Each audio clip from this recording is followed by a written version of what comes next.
You're at SeaWorld, the music's booming, the crowd's cheering, and Neptune, the star of the show, bursts out of the water in a flawless leap. But then, everything changes. In a heartbeat, the applause turns into gasps as the massive orca lunges at its trainer, dragging them under in full view of a stunned audience.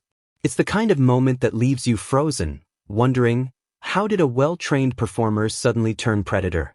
And here's the thing, this isn't an isolated nightmare.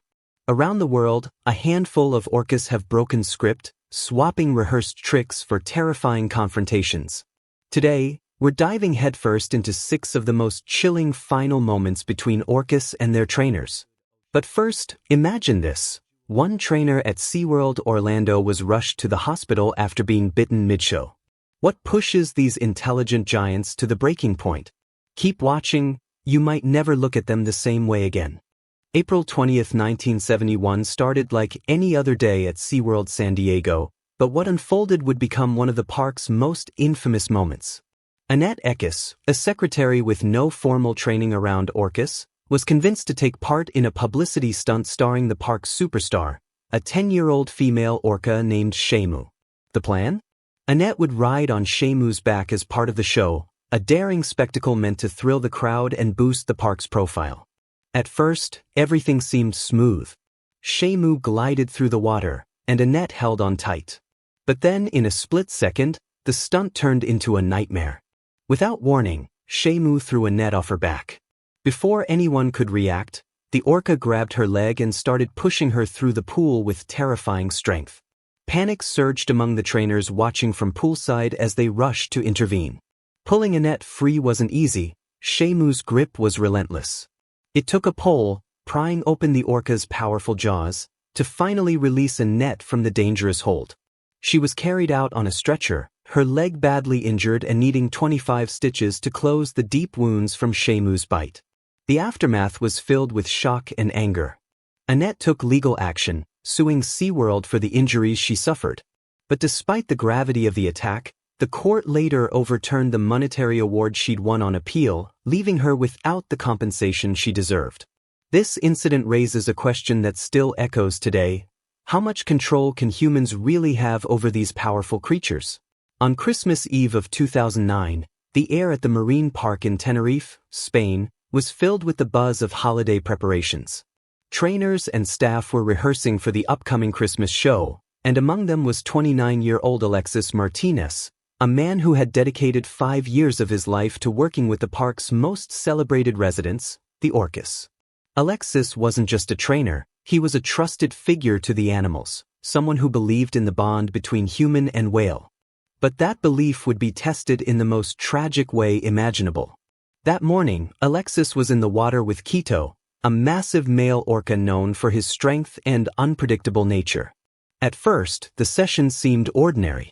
Quito surfaced calmly beside Alexis, his presence powerful yet composed. But those watching noticed something odd. Quito kept positioning himself between Alexis and the stage, as though blocking his path. Still, Alexis remained steady, waiting for the orca to settle. When he signaled a stage call with an underwater tone, Quito responded, swimming toward another trainer, Brian, at the platform. Brian then directed Alexis to swim to another point in the pool. As Alexis moved, Quito's demeanor shifted. He began to lean in, slow and deliberate, his body language tightening with intent. Brian tried to redirect him with a hand target, a signal meant to shift the animal's focus, but Quito ignored it. In an instant, the calm dissolved. With devastating force, Quito rammed Alexis with his rostrum, driving him to the bottom of the pool. The attack was swift, brutal, and silent beneath the surface. The impact crushed his chest, shattering bones and rupturing vital organs. By the time he was brought to the surface, it was too late. The official cause of death: massive internal bleeding. At first, the park labeled it an accident, claiming there were no signs of violence. But the truth surfaced with the autopsy. The damage was far beyond what an accident could explain. Multiple compression fractures, torn organs, and even bite marks on his body. Quito had bitten him during the assault, a detail the park seemed eager to hide to avoid public outrage. The incident didn't just devastate those who knew Alexis, It reignited global debate about the safety and ethics of keeping such powerful predators in captivity. And Alexis's death was far from an isolated case. Around the world, there have been dozens of reported incidents of orcas turning on trainers, each one a chilling reminder that no matter how well trained, a killer whale is still a killer whale. In the summer of 2012, the crowds at Six Flags Discovery Kingdom were expecting an afternoon of breathtaking tricks and graceful splashes. Instead, they witnessed a moment that would leave even seasoned trainers rattled. Shuka, a female orca on a breeding loan from Marineland in France, was in the middle of her performance when something inside her seemed to snap. Without warning, she surged out of the water with explosive force, slamming into her trainer and hurling them several feet forward. Gasps echoed through the stands, but it didn't end there. In a series of relentless moves, Shuka lunged again, sending her trainer crashing into the water, not once, but repeatedly. Every eye in the arena was locked on the scene, and one audience member caught the entire disturbing moment on video, a clip that would later spread quickly and ignite heated debate. Animal behaviorists and activists began to dissect the incident. Shuka's history offered clues. She had once shared her enclosure with a bottlenose dolphin named Merlin, her constant companion. But when Merlin was relocated to another part of the park, Shuka was left alone. For a species as deeply social and emotionally complex as orcas, isolation can be devastating. Some believe the loss of that companionship built into a pressure she could no longer contain, a frustration that erupted in the most dangerous way possible. In the aftermath, the decision was made to transfer Shuka to SeaWorld San Diego. Yet the questions lingered.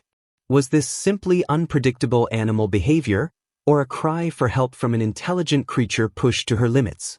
Along the breathtaking coastline of Puerto de la Cruz in Tenerife sits Loro Park, a paradise of lush greenery stretching over 100,000 square meters. Known worldwide as a haven for wildlife, it draws millions of visitors every year. What began as a humble sanctuary for parrots evolved into a world-class attraction, with dolphins, penguins, and the undisputed stars, the orcas. At the heart of the Orca Ocean exhibit was Takcoa, the powerful 6-year-old son of the infamous Tilikum, weighing over 3,300 pounds. To the audience, he was awe-inspiring, a living embodiment of strength and beauty. But to those who worked closest to him, Takcoa was something far more complicated. Orcas may be intelligent and trainable, but they are still wild predators, guided by instincts we can't always predict. Takcoa's life had been scarred from the start. He was separated from his mother Tima soon after birth, after she showed aggression toward him, a trauma likely rooted in her own troubled past, having once witnessed her own mother attempt to drown a calf. Raised instead by an older female named Kayla and paired with his half-brother Tor, Takcoa's world was a cycle of transfers, social upheavals, and battles for dominance. Aggression from other orcas left scars across his body, each one a reminder of life in captivity. One person who believed she could connect with him was Claudia Volhart, a 29-year-old marine biologist from Germany, and at the time, Europe's only female orca trainer. She had dedicated years to earning the trust of these giants, and on what should have been a routine day, she prepared for another session with Takcoa. The plan was simple: he would nudge her feet as they swam together. She stood at the edge, watching his dorsal fin slice through the water. At first, he seemed calm. Then, without warning, he surged upward, striking her chest with bone-crushing force. The air rushed from her lungs as she plunged into the pool. Before she could recover, he attacked again, his massive body slamming her deeper, driving her toward the dark bottom, 40 feet below the surface. His teeth grazed her arm as he pulled her further down. The pressure closed in on her chest, her vision dimming, pain radiating through her body. Just when it seemed like it was over, Takcoa released her, only to resurface with her arms still locked in his mouth. With a final, powerful thrust, he propelled them both upward. Claudia gasped for air, fighting to stay conscious as her colleagues rushed in. They hauled her from the water, away from the restless orca. Her injuries were severe: a broken elbow, a bruised lung, deep internal trauma, but against all odds, she survived. At the park, the incident sent shockwaves. Water-based sessions with Takcoa were banned, and new safety measures were introduced. Yet the questions began to build. Was this an act of sudden aggression, or the result of years of stress, isolation, and frustration in an artificial world? For Claudia, recovery was slow, her physical wounds healing faster than the psychological ones. For critics, the attack became one more chilling reminder: when we cage the ocean's top predator, we gamble with both human lives and theirs. In the sun-soaked heart of San Diego stood Oceanic Park, a glittering jewel for marine lovers, famous for its dazzling orca performances. Families flocked here not just for the state-of-the-art aquariums, dolphin encounters, or the vivid coral reef exhibit, but for one reason above all: Neptune. Towering at 20 feet and weighing 10,000 pounds, he was more than just an orca. He was the park's crown jewel, the creature that filled every seat week after week. 6 shows, every single one a spectacle. Crowds roared. Cameras flashed. And yet, behind the applause, something darker stirred. Trainers had begun noticing troubling signs: tail slaps against the tank walls, moments where Neptune simply ignored commands. Warnings echoed through the staff halls, but management saw only the profits he brought in. Risk was brushed aside. Among his handlers was Maris Ellington, a 27-year-old marine biologist whose life had been shaped by the ocean. Growing up along Oregon's rugged coast, she dreamed of working with these magnificent creatures. When she became Neptune's primary trainer, it felt like destiny. She believed in their bond, brushing off concerns about his increasingly unpredictable nature. But others weren't so confident. Months earlier, a senior trainer had sounded the alarm. Neptune was becoming more aggressive, more isolated, and should be retired from performances. Management refused. Losing their star wasn't an option. The trainer quit in protest, a decision that would haunt the park. On the afternoon of the tragedy, Maris had already performed once. The amphitheater was buzzing. 500 eager faces, children leaning forward in anticipation. Neptune slid into the water, sleek and powerful. The opening routines were flawless. Applause thundered. It felt for a moment like the old magic was back. Then came the finale, a breathtaking synchronized swim between woman and whale. Maris entered the water, Neptune circling her. She signaled for a breach. For a heartbeat, it seemed he'd obey. Then everything shattered. Neptune veered sharply and lunged, jaws clamping around her midsection with terrifying force. The audience screamed. Trainers scrambled, tossing buoys, fish, anything to distract him. Long poles prodded the water, but Neptune's thrashing was relentless. Maris's body surfaced, then vanished beneath the waves again and again. It lasted over a minute that felt like an eternity. When he finally released her, rescue divers rushed in. Her injuries were catastrophic. Despite desperate efforts, Maris was pronounced dead on the deck. The park erupted into chaos. Guests were ushered out. Sirens wailed. The orca shows were suspended, permanently as it turned out. Maris's parents, shattered by the loss of their only child, sued the park for negligence, citing ignored warnings, unsafe conditions, and the choice to keep Neptune performing despite the danger. The case ended in a settlement. Blue Horizon pledged to support marine conservation and fund research into the mental health of captive orcas. But the damage was done. Attendance plunged. Finances crumbled. Within years, the park closed its gates forever. Neptune was relocated to a marine sanctuary in British Columbia, where he could finally swim in a more natural, peaceful environment. Yet the question lingers: how many more tragedies like this will it take before we truly understand the cost of captivity? Imagine being in the crowd at SeaWorld San Diego on a quiet November evening in 2006, ready for a spectacular show, and then witnessing something straight out of a nightmare. Kasaka, one of the park's 7 orcas, suddenly grabs her trainer Ken Peters by the foot during a performance at Sheamu Stadium.